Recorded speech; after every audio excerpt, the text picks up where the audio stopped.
Top 10 greatest sports moments of all time. Before we start, I'd want you to hit that red subscribe button so you never miss out on any of our videos. Hey guys, what's up? Welcome back to SporTastic. Here are 10 of the greatest sports moments of all time. Number 10, Bob Beamon. Great moment. Bob Beamon long jumps 29 foot and 2.5 inches to shatter the world record by more than 2 feet.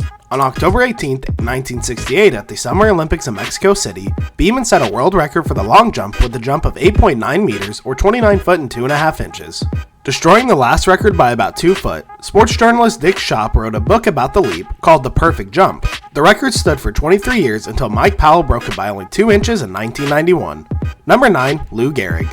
Lou Gehrig's luckiest man speech, a native of New York City. He played for the New York Yankees until his career was cut short by amyotrophic lateral sclerosis, or ALS, now commonly referred to in the United States as Lou Gehrig's disease. Over a 15-season span between 1925 and 1939, he played in 2,130 consecutive games. On July 4th, 1939, a dying man stood before over 60,000 people and told them he was the luckiest man on the face of the earth for being able to play in the ballparks for 17 years and received nothing but kindness and encouragement from his fans. Lou Gehrig became a symbol of what sports and maybe life is all about, accepting your destiny, giving it your all, and enjoying every moment, good or ill. Number 8, Mark McGwire. Mark McGwire over Sammy Sosa, 70-66, for the new home run crown. There was much media speculation as to where Maris's home run record would be broken in 1998, and a debate as to who would break it, Ken Griffey Jr. or McGwire. As the 1998 season progressed, it became clear that McGwire, Griffey, and Chicago Cubs outfielder Sammy Sosa were all on track. They were on track to beat Roger Maris's single-season home run record. The race to break the record first became a media spectacle as the lead swung back and forth.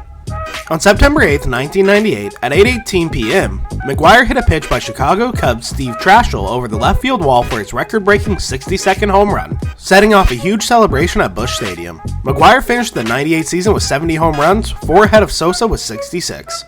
Number 7, Bobby Thompson. Bobby Thompson's shot heard round the world. Thompson became a celebrity for hitting a game-winning home run in a playoff game, off of Brooklyn Dodgers pitcher Ralph Branca to win the 1951 National League pennant.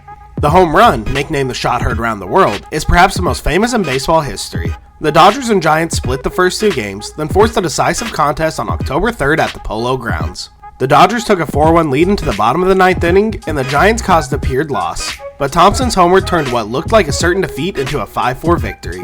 The moment was immortalized by the famous call of Giants play-by-play announcer Russ Hodges.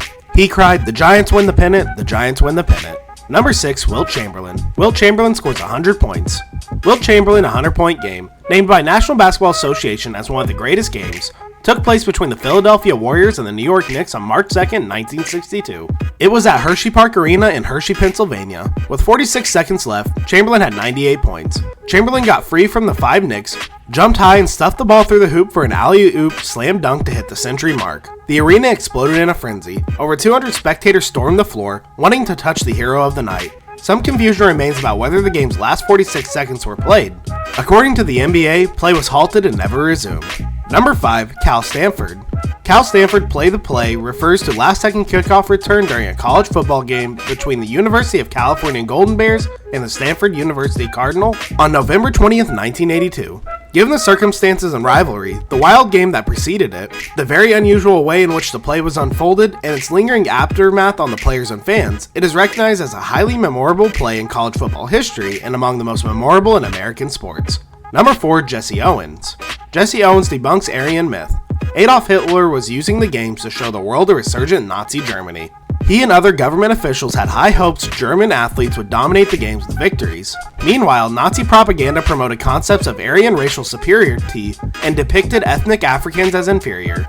Owens surprised many by winning 4 gold medals, 1 each in the 100 meter, the 200 meter, the long jump, and as part of the 4x100 meter relay team. Number 3, Michael Phelps. Michael Phelps wins 8 gold medals at the Olympics. In the 2008 Summer Olympics, Phelps won 8 gold medals, the record for most medals won at a single Olympics. With this record, he surpassed Mark Spitz, who had held the previous gold medal total with 7. In the 2008 Olympics, Phelps set 7 new world records, only missing the 100-meter butterfly, where he beat Milo Dravic by 0.01 seconds. Number 2, Michael Jordan. Michael Jordan's final shot. Jordan is often referred to as the best player to play the game. He is a 5-time NBA MVP, 6-time NBA Finals MVP. Jordan played his last game with the Bulls, in Game 6 of the 1998 NBA Finals at the Delta Center. The Bulls led the series 3-2, but trailed the game 86-85 with 10 seconds left. Jordan started to dribble right, then crossed over to his left. Jordan then released a shot that would be rebroadcasted innumerable times in years to come. The perfect way to go out. We can all just pretend the Wizards never really happened. Number 1 U.S. Hockey Team. 1980 U.S. Hockey Team defeats Soviet Russia. Ragtag bunch of mostly teenage amateurs, barely together a few months and playing a sport invented and perfected elsewhere, take on the most Polish, professional, and unbeatable team in the history of international hockey, and win it. In exhibitions that year, Soviet club had gone 5-3-1 against National Hockey League teams, and a year earlier the Soviet national team had defeated the NHL All-Stars 6-0 to win the Challenge Cup.